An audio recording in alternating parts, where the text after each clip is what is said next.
So I've played through Red Dead Redemption 2 twice now, and obviously it goes without saying that it's an amazing game. However, if you're like me, you feel like the game lacks focus in some areas.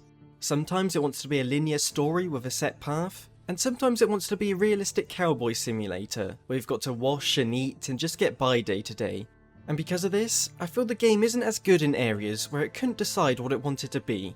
However, I found that adding just a few survival mods drastically improves the game, and makes you actually bother interacting with the otherwise meaningless mechanics like hunting and buying ammo. The core for making a survival playthrough is the basic needs mod, which adds in the need to eat, drink, sleep, and even urinate. Yeah, it gets pretty in-depth. While these could feel like annoyances to some, it pushes you to making the most out of hunting, which is pretty satisfying in this game. And for drinking, you now have a canteen that you can use to fill up at rivers, and keep yourself hydrated. On top of all this, there's even a weight mechanic, meaning your stamina will drain quicker if you carry too much, so deciding what to bring on missions matters all the more. While they look a bit janky on ultra-wide, UI elements have been added for all these cores, which will look like this for most of you. Honestly, my favourite part of this mod is how everything can be tweaked in the mod's ini file, so you can turn stuff off like urination if you so wish, and just tweak many of the other needs values. I personally recommend switching off the weight for wearing a coat, as I found it made Arthur a little too weak. We then have one of the most popular mods for Red Dead, Pet Damage Overhaul. There's a lot to cover with this mod, so I recommend reading its mod page. But to summarise, NPCs will react when they're being shot, and will act different depending on how healthy they are. NPC and player damage is increased to make everyone less bullet spongy. Weapon condition and ammo types are all the more important, and provides a better sense of progression throughout the game as you improve your arsenal, and all NPCs can be disarmed. All this makes gunfights so much more deadly, but also more satisfying if you come prepared. The next mod is no ammo pickup, which means you actually have to loot bodies if you want more ammo. While having to go through the loot animation may be annoying for some, I've always found that the game gives you way too much ammo, so I enjoy actually having to look for bullets and buy them. Then there's the less money mod, which is pretty self-explanatory. Anyone who's played the game has thought, wait, why is Dutch so desperate for money when I literally have thousands on me, which is worth even more during the time period? And so now with this mod, you'll now earn much less after each job, which in turn makes resource management all the more important, as the Damage Overhaul mod makes you want to upgrade your weapons more, but less money means you have to be more picky with what you buy. As for these next few mods, they're more to do with immersion than survival, but I find the two often go hand in hand. Stash That Lantern means you can holster your lantern on your side or on your horse, so you no longer have to hold it in one hand all the time. The Longer Days mod makes it so days last longer, as in the base game, a full night and day is 48 minutes in real life, and so you can stretch it out so the days don't pass by so quick. And that mod goes hand in hand with more persistent weather, which makes weathers last longer and feel more natural. Now these have all been mods that I use, but here's a few more you might want to add. Bounties expansion adds 39 new bounties to find in the game. Bank robberies allows you to rob a number of banks throughout the land.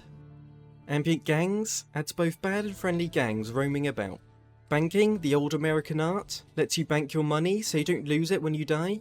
And finally, there's humidity and temperature overhaul, which makes it so you have to wear the right clothing for specific weathers. And if you're wondering why I don't use this one, it's because I'm unsure if it'll conflict with the basic needs mod, plus sometimes I just like to wear a coat in hotter areas. And there you go. Now I haven't listed hundreds of mods like you have for some games, but honestly, Red Dead Redemption 2 doesn't require much to become a survival game. Most of the mechanics are already there, and these mods simply encourage you to interact with them more. Thank you for watching. If you enjoyed the video, I'd really appreciate it if you gave it a like as it helps the channel grow. I also have a Twitch and a Discord if you want to talk about mod stuff and anything else. And a big thank you to my Patreon supporters, Jacob Amino, Amber Reed, Studio Senshi, Sparkadon, Positron Flux, Legit Rob 95, Blue Buddy, Jack Ma, Michael Eric, and Christian Howell. And for now, enjoy watching how it plays.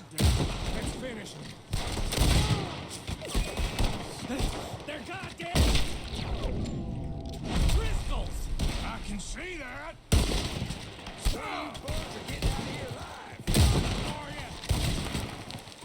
Here comes all of them! Move up! I don't go down that easy! Oh! That was close! God damn these fools!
Hanger shot.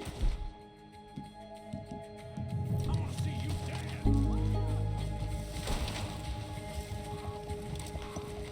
We're punishing you one way or another, asshole. Do that. Oh. See, you're dead now.